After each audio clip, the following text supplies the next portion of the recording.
Bien dans son job, on parle beaucoup dans notre émission de la santé mentale des collaborateurs, des salariés, impactés très fortement d'ailleurs après cette crise Covid et pendant la crise Covid.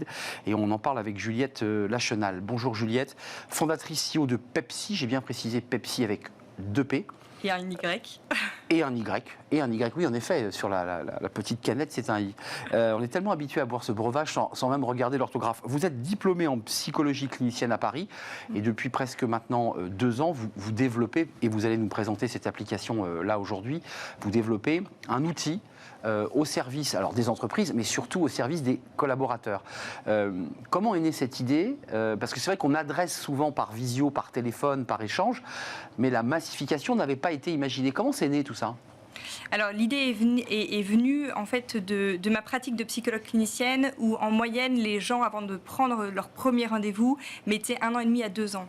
Donc ça veut dire que le problème commence et avant de se dire ok je fais le pas, je prends rendez-vous avec un psy, il y a de longs mois voire des années qui passent. Donc ça veut dire que la santé mentale de la personne se dégrade. Donc, on n'ose pas ? On n'ose pas, ça coûte cher. Est-ce que en fait je vais être manipulée ? On a plein de freins qui font hyper peur. Et puis on a aussi les mauvaises expériences qu'ont les uns et les autres qui fait encore plus peur. Donc il y a vraiment et puis il y a aussi la difficulté de dire en fait moi j'ai besoin d'aide. Là je sens que j'ai besoin d'aide. C'est là où il y a le frein. C'est accepter l'idée de dire je vais vraiment pas bien. Souvent on résiste à cela. Ouais, on se dit ça va aller mieux. Vous partez de ce diagnostic et vous dites aujourd'hui il faut adresser différemment cette offre parce qu'il y a un besoin.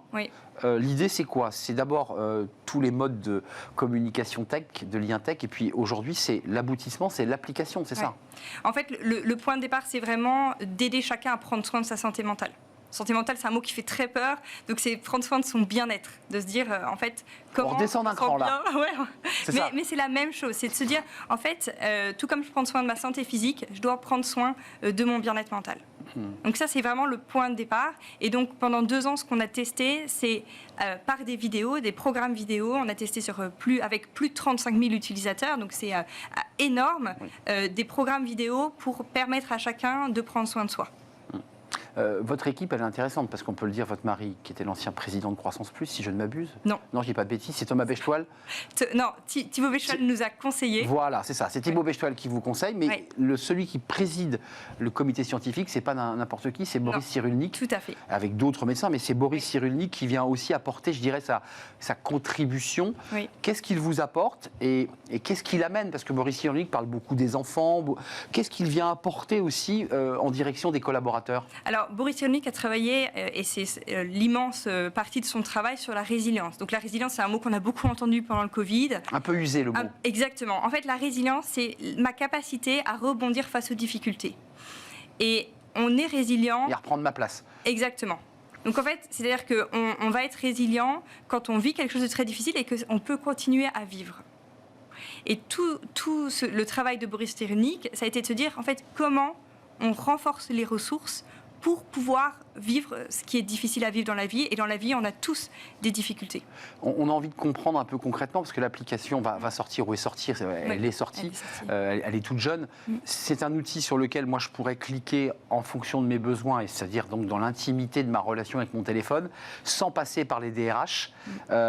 Comment ça se passe pour revenir aux freins dont vous parliez tout à l'heure ? Oui, tout à fait. Donc un des freins, effectivement, très important, c'est de dire je ne vais pas bien et que le dire à quelqu'un d'autre.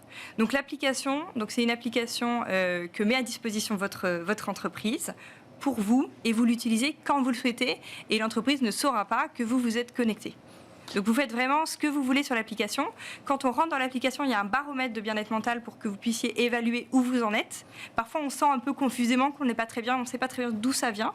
Donc ce baromètre permet en fait de mieux se connaître, de mieux savoir où on en est. Et ça, c'est une des bases pour être plus résilient, c'est apprendre à se connaître. Et ensuite, ce baromètre nous permet de pousser du contenu qui est adapté pour vous. Donc on personnalise l'expérience avec ce baromètre. Un diagnostic qui permet donc de ne pas massifier, mais d'avoir vraiment une réponse individualisée. Puis ensuite une réponse individualisée parce que fléchée automatiquement vers les contenus. Donc c'est du contenu, Est-ce que vous allez jusqu'au bout de l'expérience ? C'est-à-dire, une fois qu'on a observé, lu, imprégné de tout le travail que vous avez fait, qui est un énorme travail, est-ce qu'ensuite j'ai accès à un psychologue ou pas ?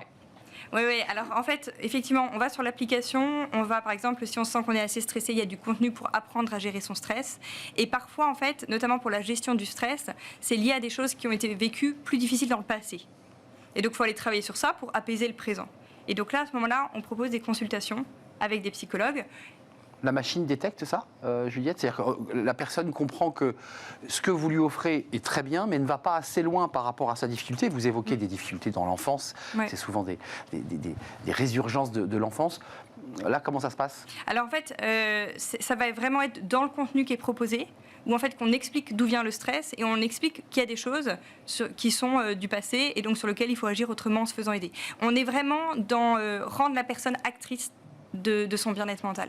Et libre à tout instant de pouvoir venir sur l'appli quand elle le souhaite. Tout à fait. Il n'y a pas de programme où elle reçoit des formations ou des pop-up qui viennent lui indiquer. Elle va librement sur l'application. Vous suivez évidemment l'activité, j'imagine, de votre appli. Là, elle démarre, donc vous avez très peu de recul. Mais les gens, ils vont le matin, le soir, le midi, à la pause, parce qu'il y a un vrai sujet là. Oui, tout à fait. Alors pour l'instant, effectivement, comme vous disiez, en fait, l'application est lancée depuis décembre, donc on n'a pas suffisamment de recul. On a 4000 collaborateurs qui y ont accès. L'utilisation est assez différente pour les uns et les autres. Il y en a qui vont écouter, puisqu'on a des podcasts, qui vont écouter les podcasts sur les temps de trajet, ceux qui sont en voiture. Il y en a d'autres qui vont utiliser le soir chez eux, d'autres dans les toilettes. Enfin, franchement, il y a de tout type, parce que beaucoup de personnes utilisent les smartphones aux toilettes. Qui ne l'a pas fait? Exactement. Qui n'a jamais utilisé un smartphone aux toilettes me jette la première pierre. Donc ça veut dire que c'est des moments aussi, un peu d'intimité que l'on a. On a un mal-être. Ça arrive parfois au bureau. On s'isole et on peut aller chercher l'information ou l'élément de relaxation qui va me remettre dedans. En fait, on a des outils qui peuvent être utilisés en quelques minutes. C'est-à-dire, par exemple, on a un outil qui est la respiration anti-panique. Et donc cet outil-là, on peut s'enfermer dans une pièce ou dans un endroit où personne nous dérange pour avoir une réunion importante, avoir une échéance on sent qu'on perd nos moyens, on fait cette respiration, ça apaise et on relance. Et pour rectifier, votre mari s'appelle Timothée Lachenal. Tout à fait. Voilà, comme ça qu'il n'y ait pas de malentendu et qu'il ne soit pas déçu en regardant l'émission. Et il est ingénieur, donc vous êtes très complémentaire aussi dans le processus de construction de cette application qui démarre. Elle est née en décembre et évidemment à destination de l'entreprise qui va ensuite la distribuer et la proposer aux collaborateurs des entreprises. C'est un vrai plaisir de vous accueillir, Juliette Lachenal, et c'est Pepsi avec un Y. Avec un et 2P et un Y, cette application à destination de vous, qui êtes parfois tout simplement pas forcément dépressif, mais dans le mal-être. Oui, c'est vraiment, en fait, même pour les personnes qui se sentent bien, en fait, c'est important de renforcer ces ressources pour pouvoir, le jour où il y a une difficulté, pour pouvoir être prêt à l'affronter. Oui, exactement. Merci de nous avoir rendu visite. C'est un vrai plaisir de vous accueillir. On tourne une page, on va parler des DRH. Tiens, vous les rencontrez, des DRH, pour leur proposer Pepsi, évidemment. Un livre original, c'est le livre de Smart Job. C'est dans la boîte. Oui, c'est un jeu de mots entre le cinéma et l'entreprise. Et on accueille l'un des co-auteurs dans le livre de Smart Job.